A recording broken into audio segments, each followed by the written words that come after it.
Hello everyone, welcome to Frightening Tales. I know many of you enjoy listening to these videos as you fall asleep, so before you drift off, I'd love for you to leave a comment letting me know where in the world you're tuning in from, and if you're enjoying the story, don't forget to like and subscribe. Alright, now let's get comfortable, relax and dive into tonight's case. Story 1. DB. Cooper hijacking. On the afternoon of November 24, 1971, a nondescript man calling himself Dan Cooper approached the counter of Northwest Orient Airlines in Portland, Oregon. He used cash to buy a one-way ticket on flight number 305, bound for Seattle, Washington. Thus began one of the great unsolved mysteries in FBI history. Cooper was a quiet man who appeared to be in his mid-40s, wearing a business suit with a black tie and white shirt. He ordered a drink, bourbon and soda, while the flight was waiting to take off. A short time after 3 p.m., he handed the stewardess a note indicating that he had a bomb in his briefcase and wanted her to sit with him. The stunned stewardess did as she was told. Opening a cheap attaché case, Cooper showed her a glimpse of a mass of wires and red-colored sticks and demanded that she write down what he told her. Soon, she was walking a new note to the captain of the plane that demanded 4 parachutes and $200,000 in $20 bills. When the flight landed in Seattle, the hijacker exchanged the flight's 36 passengers for the money and parachutes. Cooper kept several crew members, and the plane took off again, ordered to set a course for Mexico City. Somewhere between Seattle and Reno, a little after 8 p.m., the hijacker did the incredible. He jumped out of the back of the plane with a parachute and the ransom money. The pilots landed safely, but Cooper had disappeared into the night, and his ultimate fate remains a mystery to this day. The FBI learned of the crime in flight and immediately opened an extensive investigation that lasted many years. Calling it Norhook, for Northwest hijacking, we interviewed hundreds of people, tracked leads across the nation, and scoured the aircraft for evidence. By the 5-year anniversary of the hijacking, we'd considered more than 800 suspects and eliminated all but 24 from consideration. One person from our list, Richard Floyd McCoy, is still a favorite suspect among many. We tracked down and arrested McCoy for a similar airplane hijacking and escape by parachute less than 5 months after Cooper's flight. But McCoy was later ruled out because he didn't match the nearly identical physical descriptions of Cooper provided by 2 flight attendants, and for other reasons. Perhaps Cooper didn't survive his jump from the plane. After all, the parachute he used couldn't be steered, his clothing and footwear were unsuitable for a rough landing, and he had jumped into a wooded area at night, a dangerous proposition for a seasoned pro, which evidence suggests Cooper was not. This theory was given an added boost in 1980 when a young boy found a rotting package full of $20 bills, $5,800 in all, that matched the ransom money serial numbers. Where did D.B come from? It was apparently a myth created by the press. We did question a man with the initials D.B, but he wasn't the hijacker. The daring hijack and disappearance remain an intriguing mystery for law enforcement and amateur sleuths alike. Story 2. Durkin, murder of an FBI agent. On October 11, 1925, Edwin C. Shanahan became the first FBI agent to be killed in the line of duty. That day, Special Agent Shanahan sought to apprehend Martin James Durkin, a professional automobile thief, for violation of the National Motor Vehicle Theft Act. Durkin had a long record. He had previously shot and wounded 3 policemen in Chicago and also had shot and wounded a 4th police officer in California. He had already attained a reputation as a desperate gunman who would shoot to kill upon meeting the slightest interference in his activities. Special Agent Shanahan had received confidential information that a man thought to be Durkin was due to arrive at a certain garage in Chicago with a stolen automobile that he had transported to that city from New Mexico. Special Agent Shanahan procured proper assistance and proceeded to the garage in question. After an all-day wait, it appeared that the information was inaccurate and that Durkin would not come into the garage as had been expected. While the police officers with Special Agent Shanahan had momentarily left the garage for the purpose of seeking another detail of officers to relieve them, Durkin drove in with the stolen car. Special Agent Shanahan attempted to take him into custody but, through a ruse, Durkin swept a revolver from the front seat of the stolen automobile and shot Shanahan through the breast. The investigation begins. As a result of this atrocious murder, all the forces of the FBI throughout the country were concentrated in an effort to effect Durkin's capture. A few weeks after the murder of Shanahan, information was received that Durkin and a woman with whom he had been living would appear in Chicago at the home of a relative of the woman. Police officers of the Chicago Police Department attempted to arrest Durkin when he arrived at the house late at night. In the gunfight which followed, a police officer was killed and another wounded. Durkin again escaped. Durkin's racket was the stealing and interstate transportation of high-powered automobiles which he sold after all the numbers thereon had been changed. The cars which he was particularly fond of stealing were Pierce Arrows, Cadillacs, and Packards. His favorite system in stealing such automobiles was to present himself as a prospective buyer at dealerships which handled these expensive cars. There he would dicker for the purchase of a high-priced automobile and would agree to buy the same, arranging to have the car serviced and filled with gasoline and oil, ready for delivery to him the following day. He would agree to return the following day and pay cash for the car. That night he would burglarize the garage of the dealership in question and drive the expensive car away. He would then change the motor, serial number, and all other assembly numbers by means of which the car could be identified. Next, he would procure license plates under assumed names giving fictitious addresses. He would then drive the car to another state where he would dispose of it for several $1,000s. Special agents of the FBI carefully notified dealerships for such expensive cars throughout the United States as to the method employed by Durkin in these thefts. On January 10, 1926, as a result of this careful and systematic covering of the entire country, a Cadillac dealership at San Diego, California, informed the Los Angeles office of the FBI that, on the night before, a new Cadillac Phaeton with brown California top, green body, and green wooden wheels had been stolen from their showroom under circumstances identical with the system employed by Durkin. The motor, serial, and other assembly numbers on this stolen Cadillac were procured by FBI agents. In an effort to stop this car on the theory that perhaps the thief driving it might be Martin Durkin, all roads leading from California to the eastern section of the United States were covered.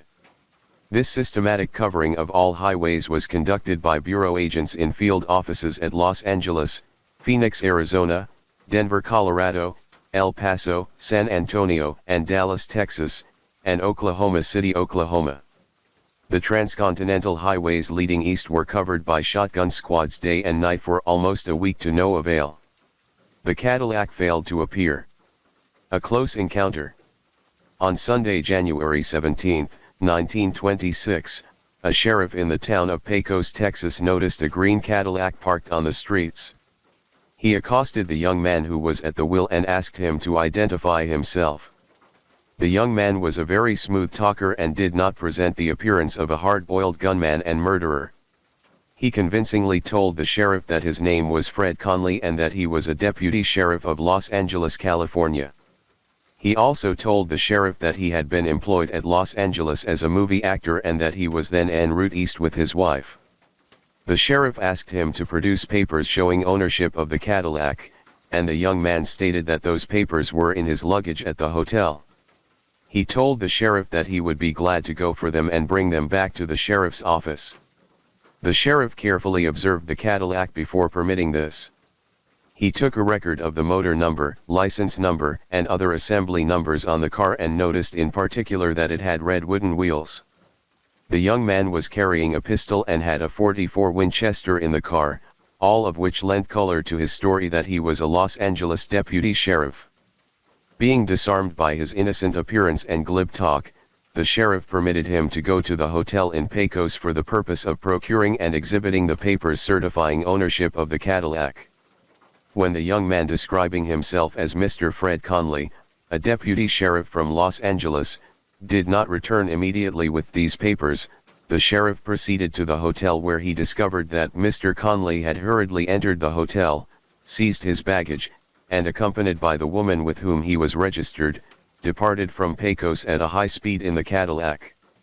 Efforts made by the sheriff that day failed to effect the capture of Mr. Conley in this Cadillac car, which the sheriff now believed to be stolen. Numerous car thieves had been captured by the sheriff at Pecos, Texas, and he believed that this was just another thief and did not, at the time, connect him with Martin Durkin, the Chicago gunman, for whom a $1,000 reward was outstanding. However, on this Sunday, January 17, 1926, the sheriff wrote a letter to the field office of the FBI at El Paso, Texas, describing the incident mentioned above and ending his communication with the comment to the effect that the FBI might have something on this bird. The special agent in charge of the office at El Paso, Texas immediately recognized the physical description contained in this letter as being that of Martin Durkin, the murderer of Special Agent Shanahan. The Cadillac touring car which had been stolen in Los Angeles bore assembly numbers entirely different from those on the Cadillac car examined by the sheriff at Pecos, Texas. The wheels of the car driven by Mr. Conley were red, whereas the wheels on the car stolen at San Diego had been green. However, the glibness with which Mr. Conley had evaded the sheriff at Pecos bore the earmarks of Durkin's methods of operation. There was no doubt in the minds of the bureau operatives at El Paso that they were on the right trail. The telegraph and telephone wires were kept hot both east and west in the effort to stop this Cadillac car driven by Mr. Conley and his woman companion. Bureau agents now had the benefit of the changed assembly numbers, as well as the license number on this stolen car. Special agents were dispatched from El Paso to comb the country in the remote western section of Texas known as the Big Bend of the Rio Grande. As a result of an all-day search through the cactus and sagebrush of those remote regions, the stolen car was found deserted in a clump of desert mesquite trees about 50 miles west of Fort Stockton, Texas. The deserted Cadillac was found late in the afternoon of January 19. The right rear wheel was broken off.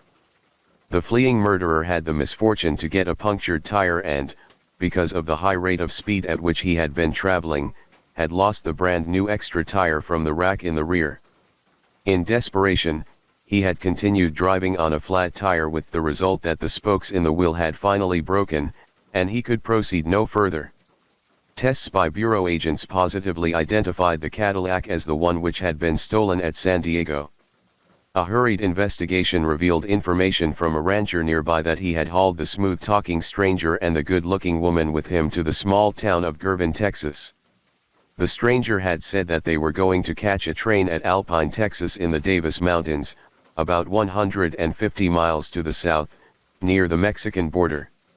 Special agents of the Bureau, knowing the fondness of Martin Durkin for the big cities and the nightclubs, were not fooled into believing that he had entered Old Mexico. They believed that he would not care to undergo the hardships of desert travel in that bandit-infested region. Accordingly, the ticket agent of the Southern Pacific Railway in the village of Alpine, Texas was immediately interviewed. Information was obtained from him that a strange man and woman had boarded Southern Pacific train number 110 at 12:12 a.m., on Monday, January 18, 1926, for San Antonio, Texas. From train dispatchers of the Southern Pacific, information was immediately obtained as to the names and addresses of the train conductor and Pullman conductor who had ridden Southern Pacific train number 110 through Alpine on the night in question. The railroad conductor was found at his home in El Paso, and he identified a photograph of Durkin as being the man who got on his train at Alpine at midnight on the 18th and gave a good description of the woman with him. He furnished additional information indicating that Durkin had talked with the Pullman conductor concerning possible connections out of San Antonio, Texas for other points. It was ascertained that the Pullman conductor in question was, on the night of the inquiry, en route on another train between San Antonio and Dallas. The capture. On the morning of January 20, 1926, special agents from the Dallas and San Antonio field office obtained information that a couple using the same baggage check numbers as those which had been used by Durkin and his lady companion out of Alpine, Texas, had secured transportation out of San Antonio, Texas on the Texas Special of the MK&T Railroad, then en route to St. Louis, Missouri, and due to arrive there that same morning at 11 a.m. The Pullman conductor of Southern Pacific Train number 110, upon being interviewed, positively identified photographs of Durkin. He also stated that Durkin, upon boarding the train at Alpine, had immediately inquired as to the quickest connection out of San Antonio for St. Louis and had been told that the first and best connection was the above described Texas Special. At about daylight on the morning of January 20th, special agents of the FBI at St. Louis, Missouri were notified that Martin Durkin and his mysterious woman companion were in a stateroom in a car of the Texas Special of the KD, due to arrive there that morning at 11 a.m. The services of the City Detective Bureau of the St. Louis Police Department were procured, and through appropriate arrangements, the Texas Special was stopped at a small town near St. Louis, where the fugitive murderer would have no chance to escape except by running on foot through plowed fields. The train was surrounded, and bureau agents, accompanied by St. Louis city detectives, dragged the desperate gunman from the stateroom and placed him in irons before he had an opportunity to reach for the weapons that were in his luggage and overcoat. Durkin's fate. Because it was not a federal offense to kill a special agent until 1934, Durkin was tried and convicted in state court for the murder of Agent Shanahan and was sentenced to serve a term of 35 years in the penitentiary at Joliet, Illinois. He also was tried in the federal court at Chicago for the interstate transportation of numerous automobiles in violation of the National Motor Vehicle Theft Act. He was convicted on all these charges and was given a term of imprisonment in the federal penitentiary totaling 15 years. Durkin was 25 years of age when he entered the Statesville Penitentiary in Joliet, Illinois in 1926.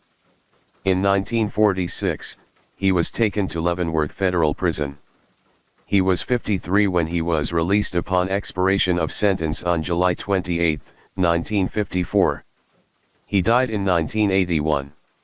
Story 3. Greenlease Kidnapping.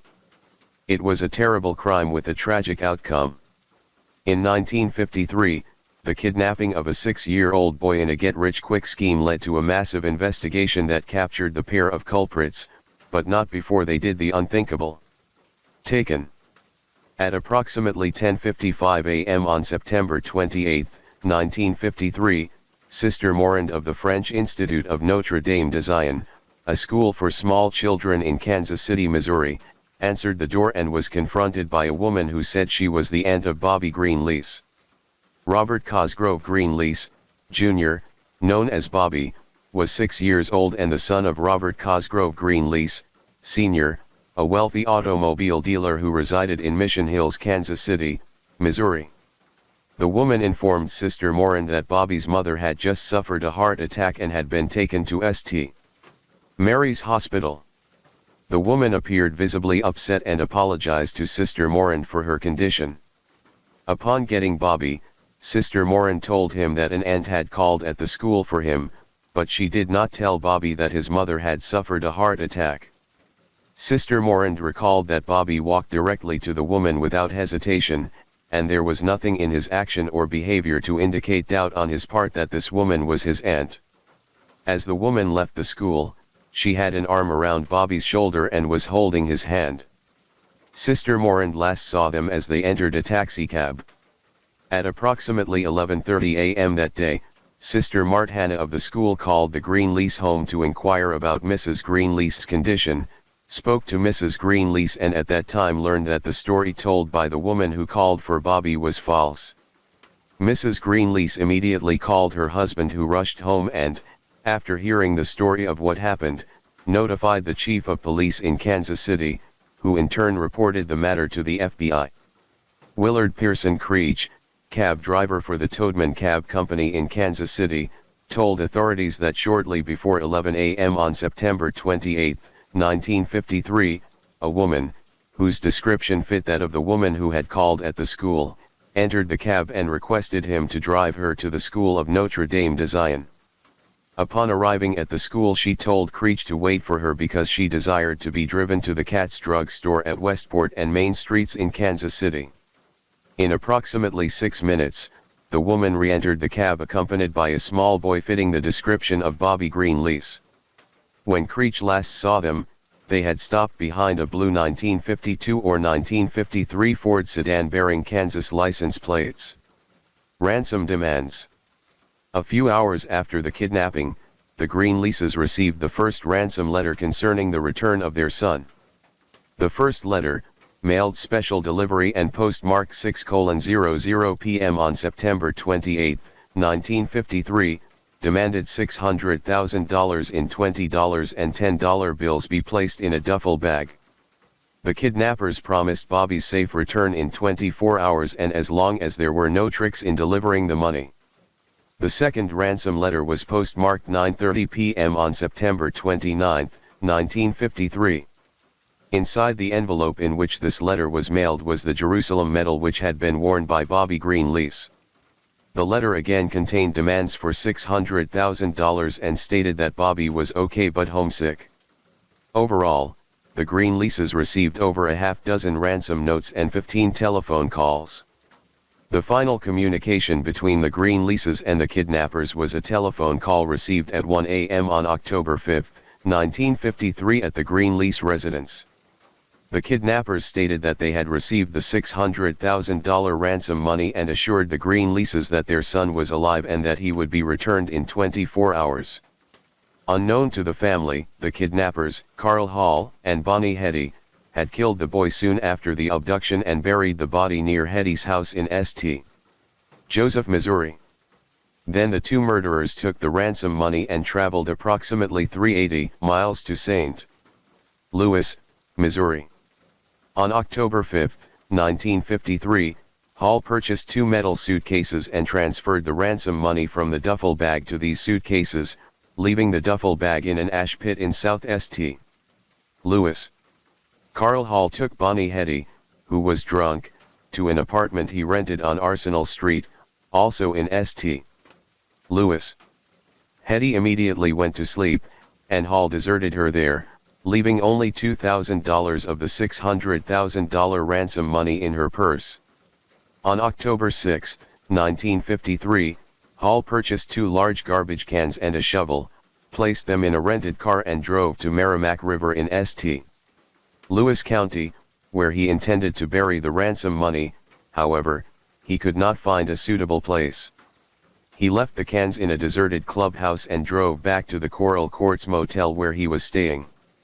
Hall became suspicious of persons in the vicinity of the motel during the afternoon of October 6, 1953 and moved to an apartment at the Townhouse Hotel in St. Louis. Authorities break the case. A telephone call was received at the 11th District, St. Louis Police Department, about 3:30 p.m. on October 6, 1953 from John Oliver Hager, a driver for the Ace Cab Company in St. Louis. His information led to the arrest of Carl Austin Hall, who identified himself as John James Byrne, by officers of the St. Louis Police Department at the Townhouse Hotel in St. Louis during the evening of October 6, 1953. Later that night, he led the officers to an apartment on Arsenal Street in St.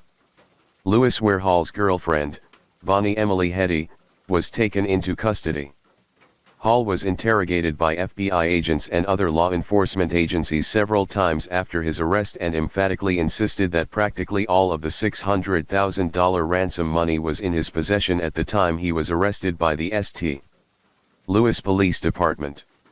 Hall admitted to FBI agents the planning of the kidnapping, the actual abduction of the victim, and to burying the body in the yard of Mrs. Heddy's residence. He also admitted picking up the ransom money, but denied that he killed the victim. At this time he implicated Tom Marsh, stating he had turned the victim over to Marsh. Hall later admitted Marsh was a fictitious individual and the only persons involved in the kidnapping were Bonnie Heddy and himself. It was not until October 11, 1953 that Hall admitted he and Bonnie Heady transported the victim from Kansas City, Missouri to a point just outside of Kansas City in Overland Park, Kansas, where Hall shot the victim to death. He then transported the body approximately 45 miles back to St. Joseph, Missouri, where he buried it in Bonnie Heady's yard and planted flowers on the grave. Bonnie Heady admitted assisting Hall in the preparation of the ransom letters and notes of instructions to the Greenlease family concerning the payoff of the ransom, as well as going to the school and obtaining custody of the victim using the ruse that his mother was ill. The boy's body was found by FBI agents at 8:40 a.m., October 7, 1953, buried near the porch of the Heady residence at 1201 South 38th Street in St. Joseph, Missouri. The body had been wrapped in a plastic bag, and a large quantity of lime had been poured over this bag.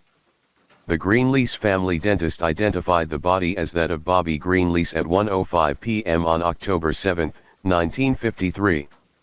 Blood stains were found on the basement floor and steps in the Heady residence, and on a nylon blouse and fiber rug.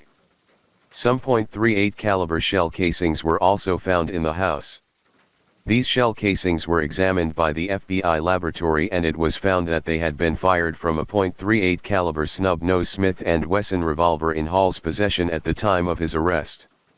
The FBI laboratory also ascertained that a lead bullet recovered from a rubber floor mat in the Plymouth station wagon owned by Bonnie Heady was also fired from Hall's .38 caliber revolver. The judgment. On October 30, 1953, Carl Hall and Bonnie Heady appeared before Judge Albert L. Reeves in federal court in Kansas City, Missouri, at which time they entered pleas of guilty to the indictment. On November 19, 1953, after hearing the evidence, a jury in the federal court in Kansas City, Missouri, recommended the death penalty after only an hour and 8 minutes of deliberations. 15 minutes after the verdict was announced, Judge Reeves sentenced both of them to be executed on December 18, 1953. Judge Reeves said, "I think the verdict fits the evidence. It is the most cold-blooded, brutal murder I have ever tried." Carl Austin Hall and Bonnie Emily Heady were executed together in Missouri's lethal gas chamber at the State Penitentiary, Jefferson City, Missouri, on December 18, 1953. Hall was pronounced dead at 12:12 a.m., and Bonnie Heady was pronounced dead 20 seconds later. Over half of the $600,000 was never found. FBI investigation established that the two suitcases which reportedly contained the ransom money, and which were in Hall's possession at the time of his arrest, were not brought to the 11th District Precinct Station as testified by the arresting officers, Lieutenant Louis Ira Shoulders and Patrolman Elmer Dolan. Both officers were subsequently federally indicted for perjury. Lieutenant Shoulders was convicted on April 15, 1954 and sentenced to 3 years in prison, and Patrolman Dolan was convicted on March 31, 1954 and sentenced to 2 years. After they were released from prison, both returned to the St. Louis area. Shoulders died on May 12, 1962. Dolan received a full pardon from President Johnson on July 21, 1965. Story 4. Judge Van's murder. Getting a plainly wrapped package in the mail wasn't all that surprising. It was the holidays, after all. What was inside was another matter. It was a bomb. When federal appeals judge Robert Vance opened the small brown parcel in the kitchen of his suburban Alabama home on December 16, 1989, it exploded, killing him instantly and seriously injuring his wife. 2 days later, virtually the same scenario happened again. This time, the victim was Atlanta Itaray Robert Robertson. It wasn't over. 2 more bombs mysteriously appeared. The third, sent to the federal courthouse in Atlanta, was intercepted. A fourth was recovered after being mailed to the Jacksonville office of the NAACP. Through brave and careful work, ATF personnel defused the one bomb and Florida police bomb experts the other. The murders and serial bombings stunned the nation. Who'd be spiteful enough to send mail bombs during the holidays? That's what the FBI aimed to find out. We started with the obvious. Both men were known for their work in civil rights. But that turned out to be a red herring.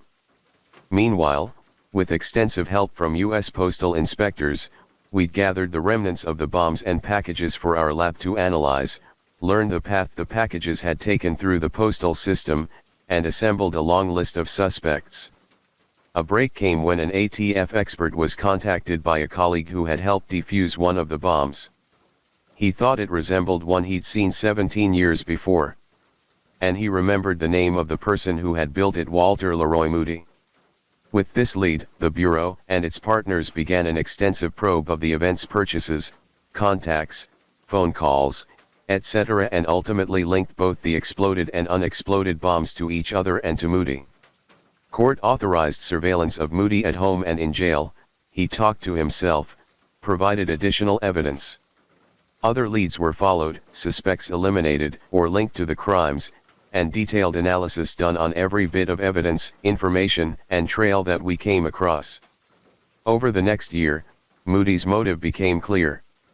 We found a pattern of experimentation with bombs dating back to the early 1970s when Moody was convicted of possessing a bomb that had hurt his wife when it exploded. His conviction and failed appeals in that case had led him to harbor a long festering resentment of the court system. His contact with Judge Vance in a 1980s case led to even deeper resentment and a personal animus that led to revenge. The other bombs, we determined, were meant to make us suspect that racism was the motive. By the spring of 1991, with the help of prosecutor and future FBI director, Louis Freeh, a solid case had been developed. The trial was difficult.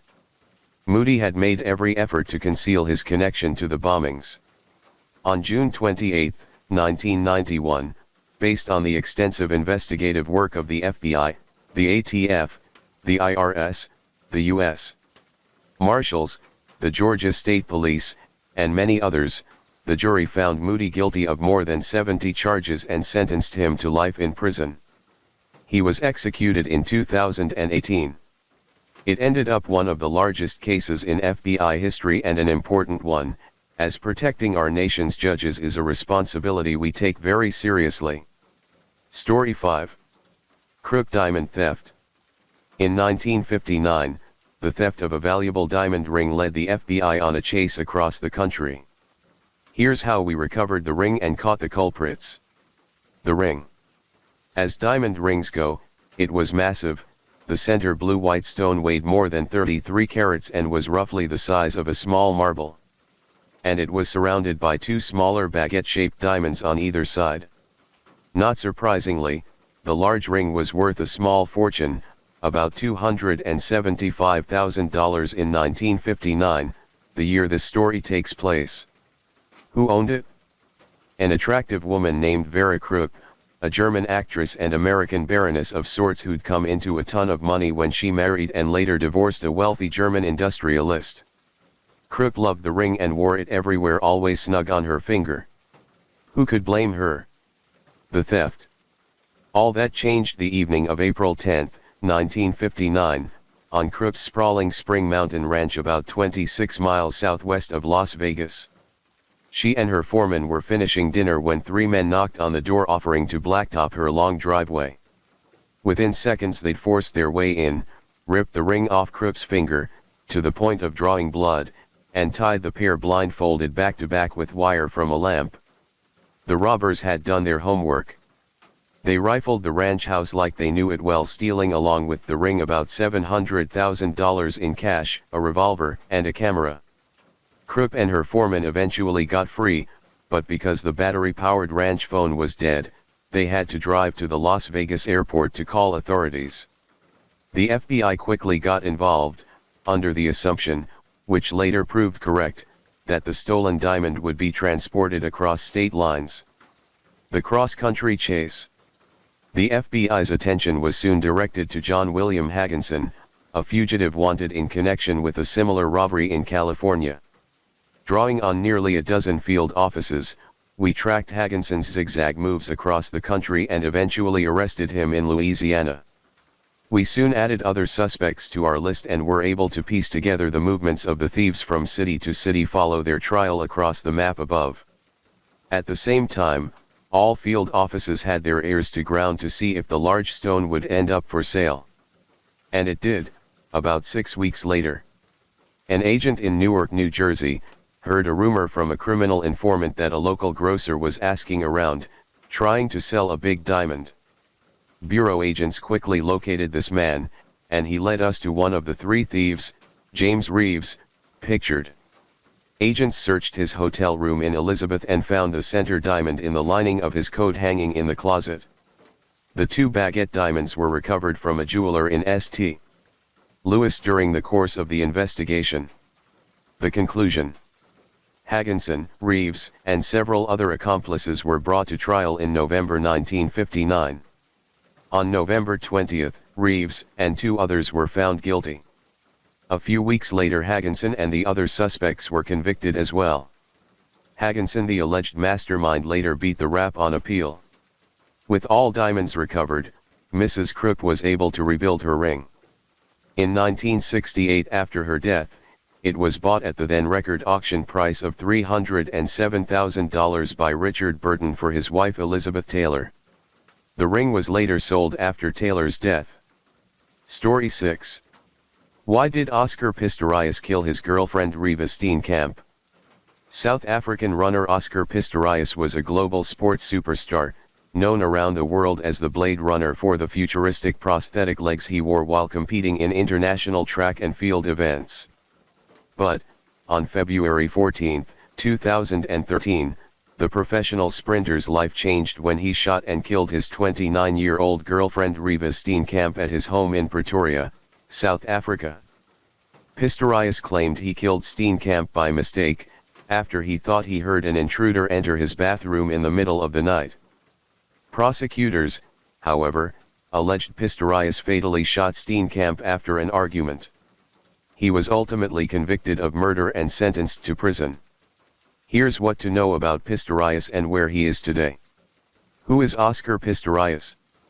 Before his trial and conviction, Pistorius was an international sports celebrity famous for wearing curved, carbon fiber blade prosthetics on both legs when he ran. He was born with a birth defect known as fibular hemimelia, which meant he was missing the fibula bones in both of his calves. Following the advice of doctors, his parents decided to have his legs amputated below the knees when he was 11 months old.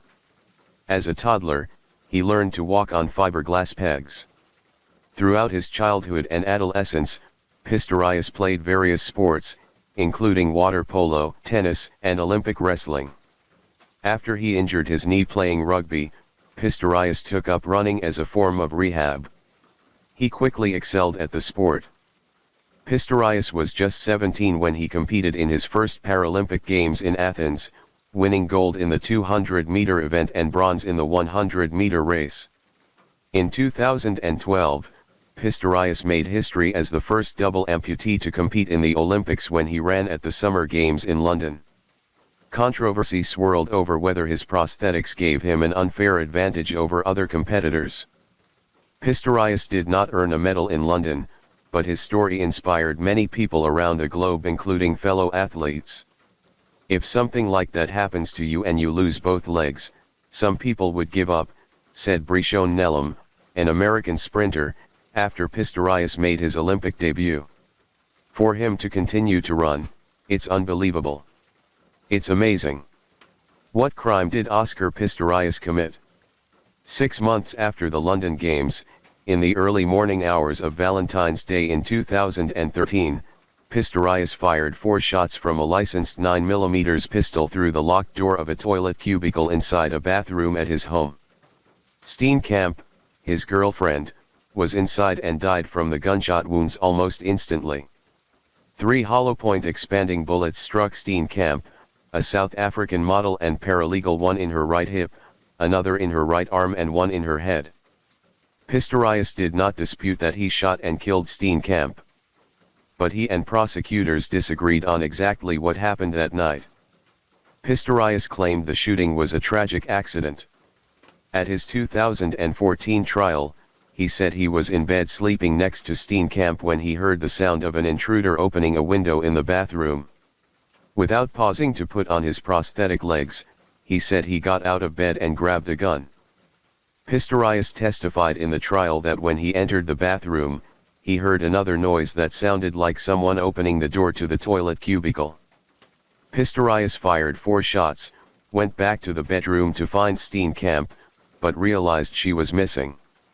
He said he returned to the bathroom and, after using a cricket bat to punch a hole in the locked door so he could open it, he said he found Steenkamp's bloody body.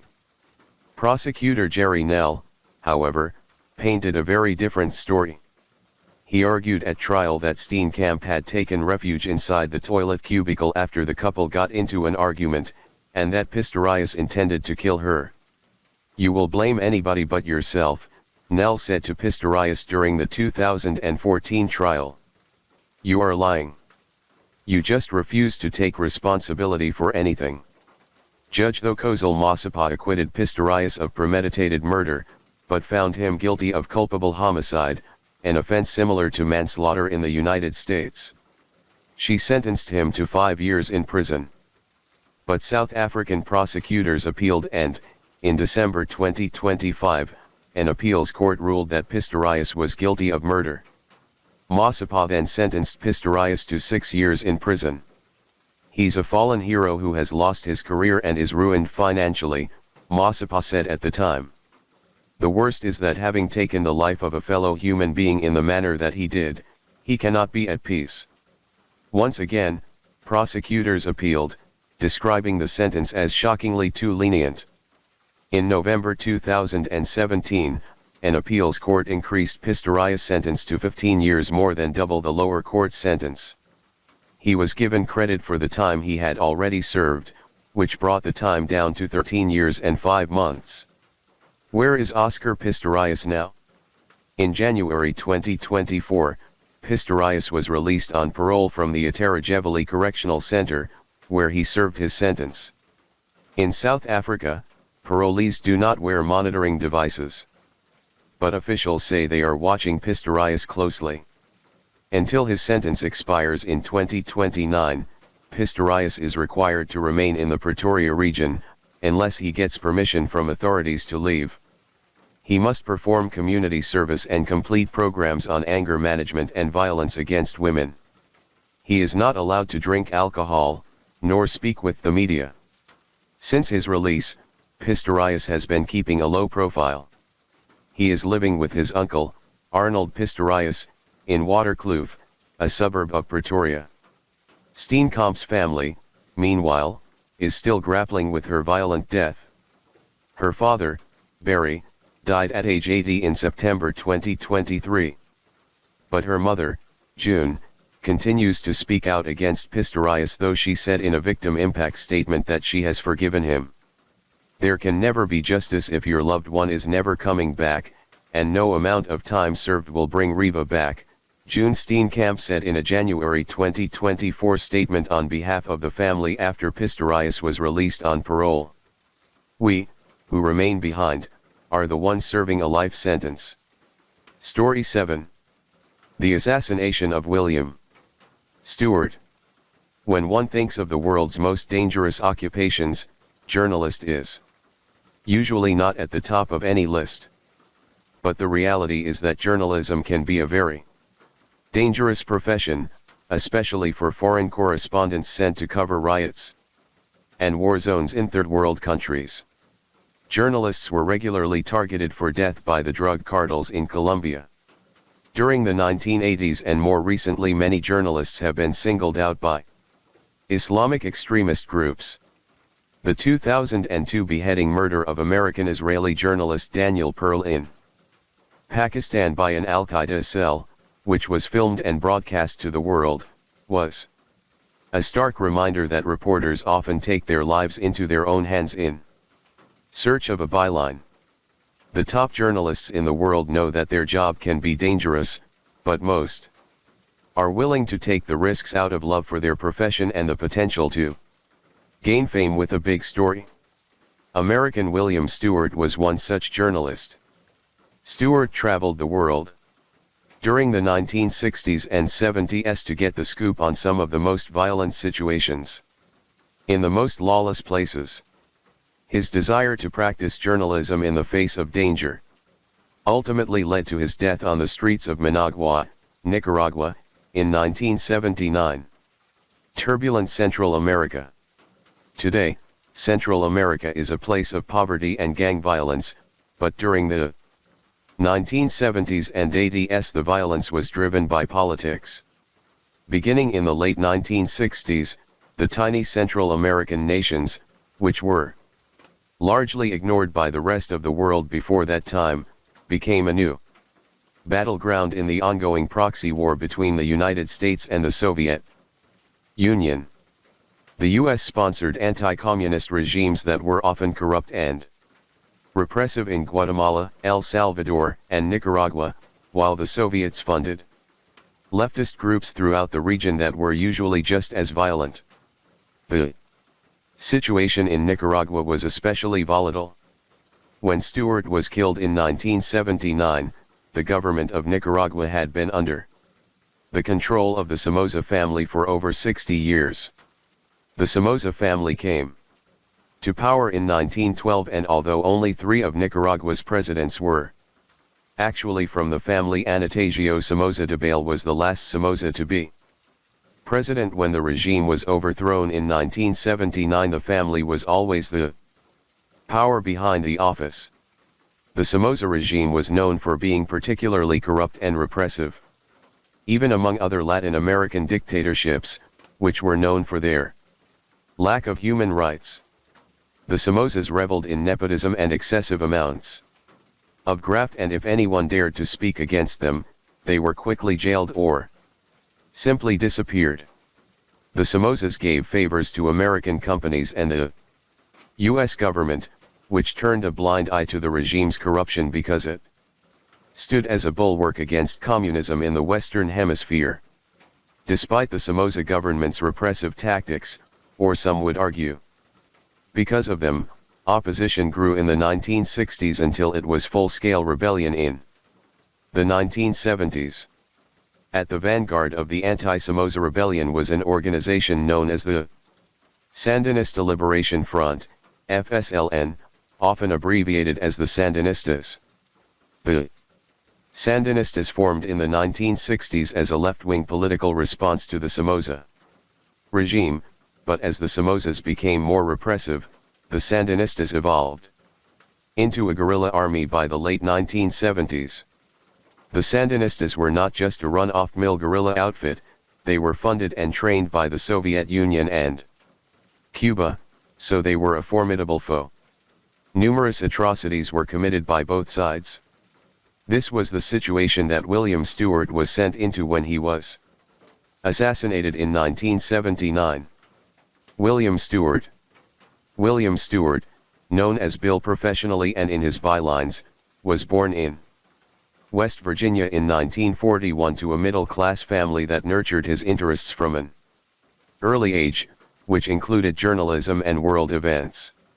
Although William dreamed of being a reporter from an early age, he never imagined that his work would lead to his death and that his death would be a catalyst in the collapse of a despotic regime.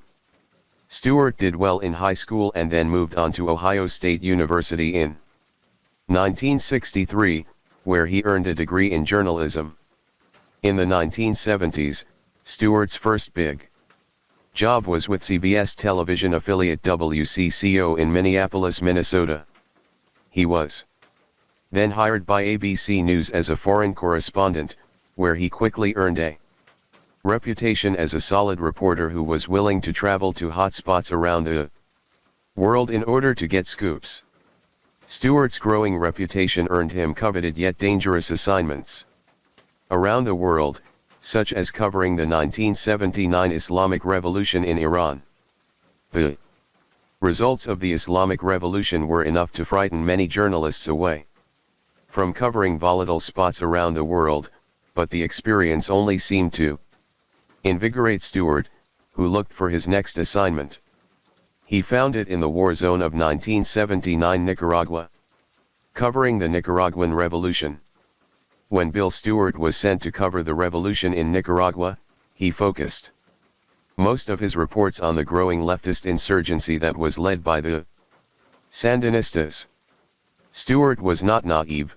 He knew that the situation in Nicaragua was becoming increasingly turbulent and the Somoza regime was growing more desperate to hold onto power. Because of this, Stewart made sure to take precautions.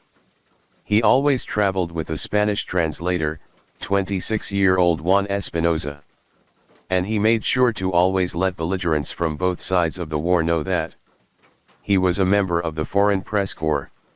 Despite his precautions, Stewart could not avoid his death on the streets of Managua. June 20, 1979, was a hot day in the slums of Managua. Stewart and Espinoza were traveling through the slums of the city in a van clearly marked press, which had in the past kept them safe from violence from either side. Stewart was chasing down some leads about leftist insurgency leaders when they arrived at a roadblock that was erected by members of the Nicaraguan National Guard. The Nicaraguan National Guard was essentially the paramilitary wing of the Somoza regime. The members of the National Guard were loyal to the Somozas and vehemently anti-communist. Although the National Guard was an official government organization, its members often formed secret death squads and carried out clandestine extrajudicial killings of their enemies. The National Guard battled the Sandinistas primarily in urban settings, with the erection of roadblocks throughout Managua being one of their common tactics to capture, arrest, and kill Sandinistas or those sympathetic to the communist group. The Nicaraguan National Guard also interacted frequently with the Foreign Press Corps with few incidents. The Somoza regime had an understanding with the press and tried to manipulate it according to its goals. The Somozas may have been responsible for many atrocities, but they rarely sent their death squads to kill members of the media. When Stewart and Espinoza were stopped by the National Guard members, they thought that it was just another routine stop and they would soon be on their way. In fact, other members of the International Press Corps were also at the barricade filming the event. To their surprise, they were ordered out of the van and separated. Espinoza was shot and killed away from the camera while Stewart protested and showed his press credentials. Stewart was then ordered to kneel and was shot behind the ear, killing him instantly. To add insult to injury, the shooter then kicked Stewart's body. The driver of Stewart's van, Pablo Tiffer Lopez, would later testify that the shooter said, "I'm sure he's no journalist. He's a dog." But instead of being just another death squad murder, the assassination of Bill Stewart became headline news around the world and helped to topple the already teetering Somoza regime. A reporter brings down a dictatorship. In an era before the internet, the film footage of Bill Stewart's assassination was broadcast into the homes of millions of people around the world on broadcast news. In the United States, the major networks showed the entire, uncensored killing to horrified Americans from coast to coast. The video of Stewart's killing went viral long before YouTube was even a thought in anyone's mind. The immediate impacts of the assassination were dreadful for the Somoza regime, which never prosecuted anyone involved with the killings. The government only lasted about another month and President Anastasio Somoza Debayle fled the country in July and was assassinated just over 1 year later by a Sandinista hit team in Paraguay. Many historians attribute the fall of the Somoza regime to Stewart's assassination.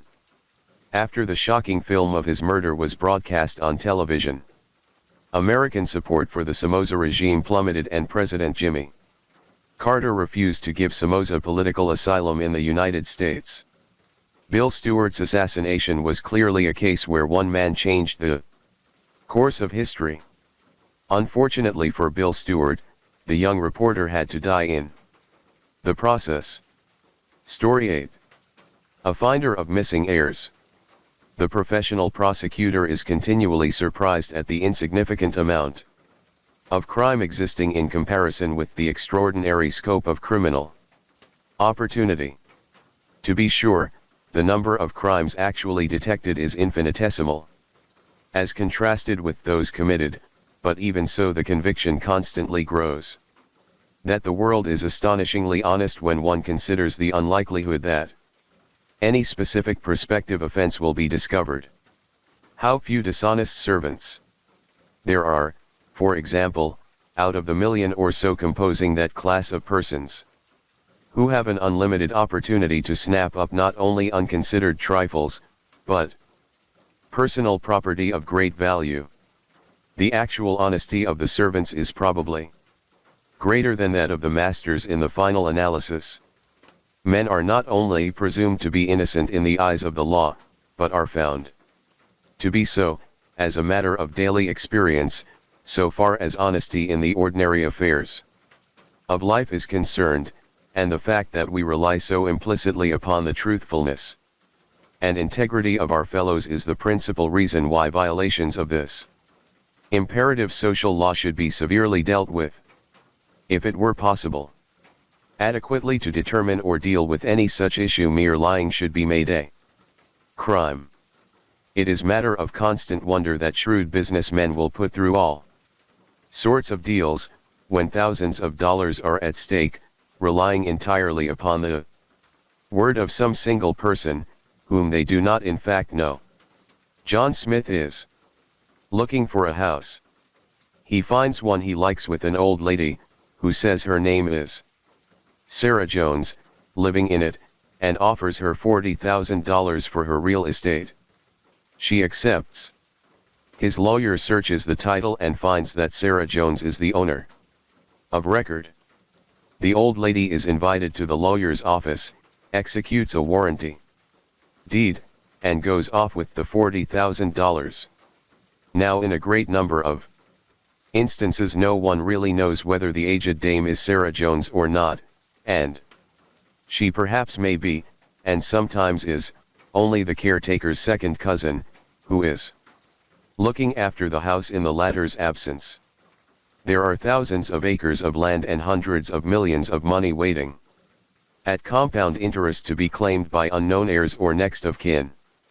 Even if the real ones cannot be found, one would think that this defect could be easily supplied by some properly ingenious person. My Uncle Bill went to sea in '45 and was never heard from again. Will you find out if he left any money? Wrote a client to the author. Careful search failed to reveal any money.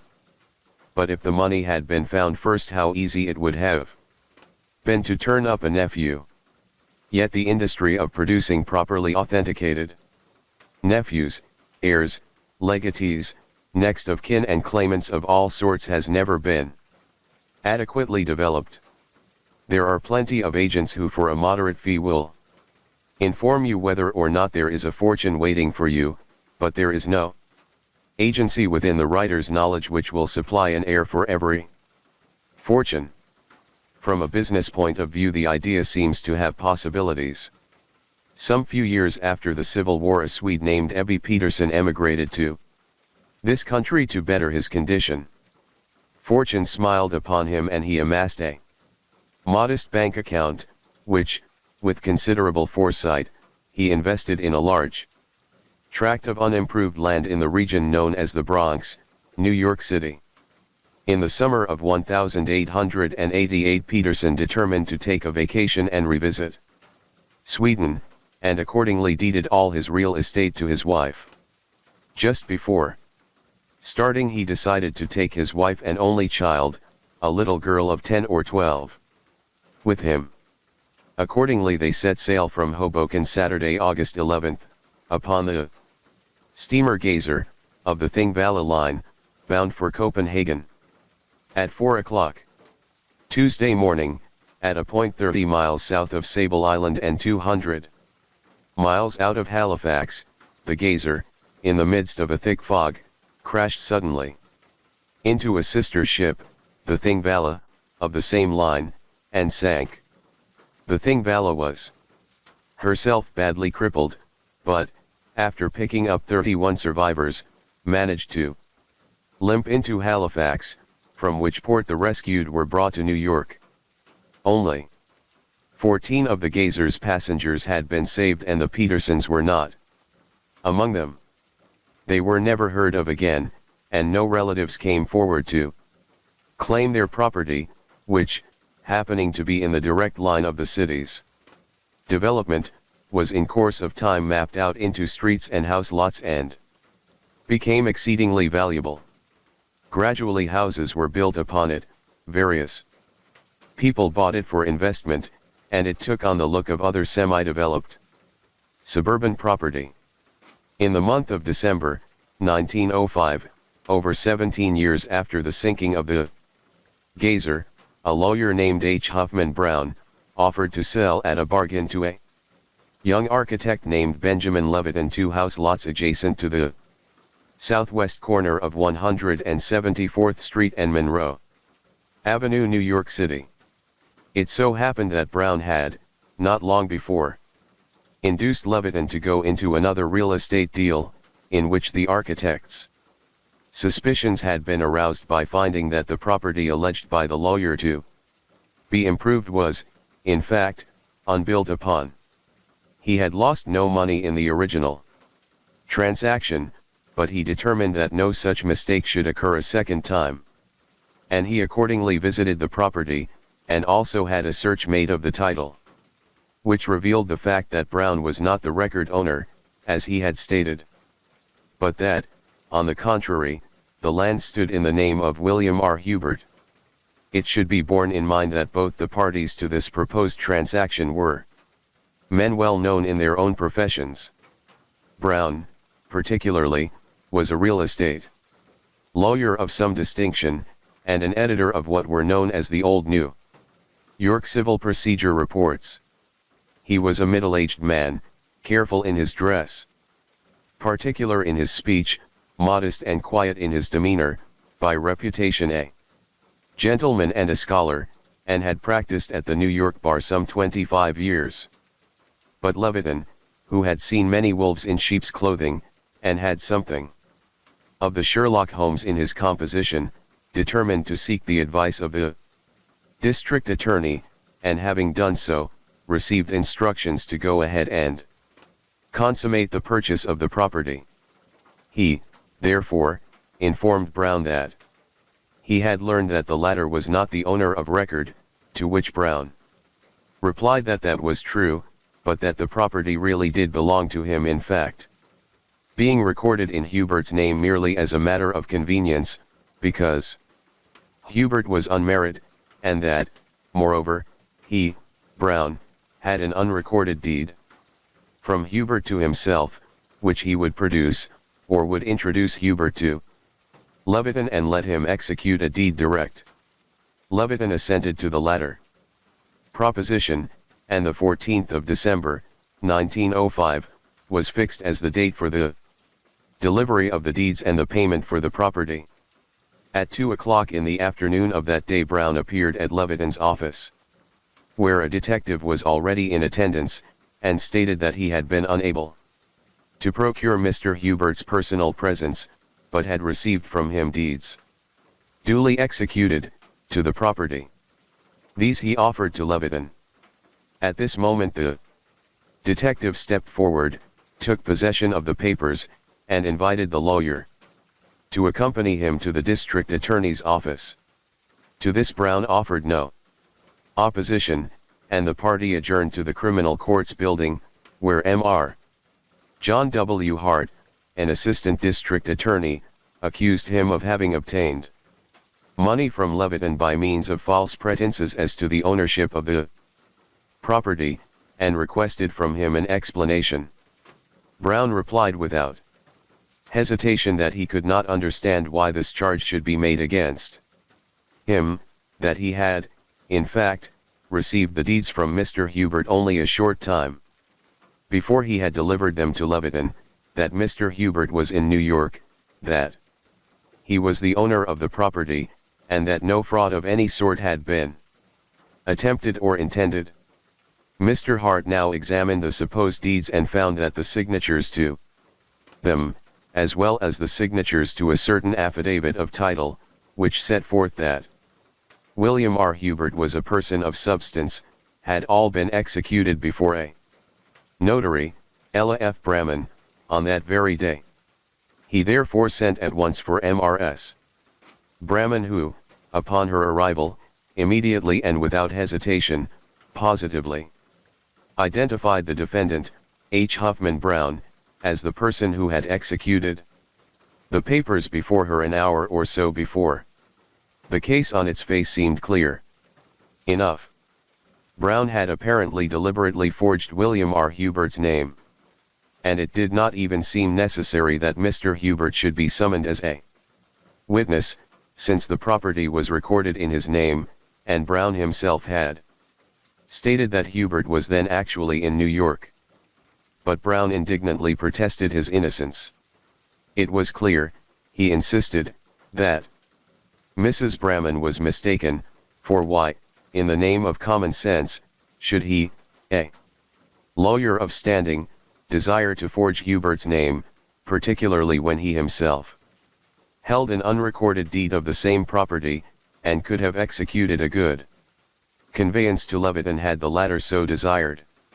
Such a performance would have been utterly without an object. But the lawyer was nervous, and his description of Hubert as a wealthy mine owner from the West, who owned a great deal of property in New York, and had an office in the Flatiron Building, did not ring convincingly in Mr. Hart's ears. The assistant district attorney called up the janitor of the building in question on the telephone. But no such person had an office there. Brown, much flustered, said the janitor was either a fool or a liar. He had been at Hubert's office that very morning. He offered to go and find him in 20 minutes. But Mr. Hart thought that the lawyer had better make his explanation before a magistrate, and caused his arrest and commitment on a charge of forgery. Little did he suspect what an ingenious fraud was about to be unearthed. The days went by and Brown stayed in the Tombs, unable to raise the heavy bail demanded, but no Hubert appeared. Meantime the writer, to whom the case had been sent for trial, ordered a complete search of the title to the property, and in a week or so became possessed, to his amazement, of a most extraordinary and complicated collection of facts. He discovered that the lot of land offered by Brown to Leviton, and standing in Hubert's name, was originally part of the property owned by Ebbe Peterson, the unfortunate Swede who, with his family, had perished in the geyser off Cape Sable in 1888. The title search showed that practically all of the Peterson property had been conveyed by Mary A. Peterson to a person named Ignatius F. X. O'Rourke, by a deed, which purported to have been executed on June 27, 1888, about 2 weeks before the Petersons sailed for Copenhagen, and which was signed with Mrs. Peterson's mark, but that this deed had not been recorded until July 3, 1899. 11 years after the loss of the geyser.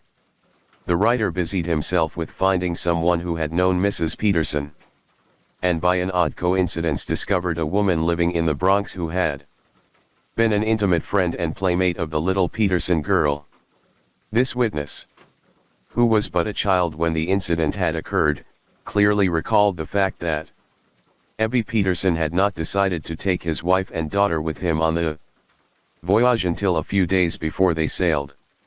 They had then invited her, the witness now a Mrs. Cantwell, to go with them, but her mother had declined to allow her to do so. Mrs. Peterson, moreover, according to Mrs. Cantwell, was a woman of education, who wrote a particularly fine hand. Other papers were discovered executed at about the same time, signed by Mrs. Peterson with her full name. It seemed inconceivable that she should have signed any deed, much less one of so much importance,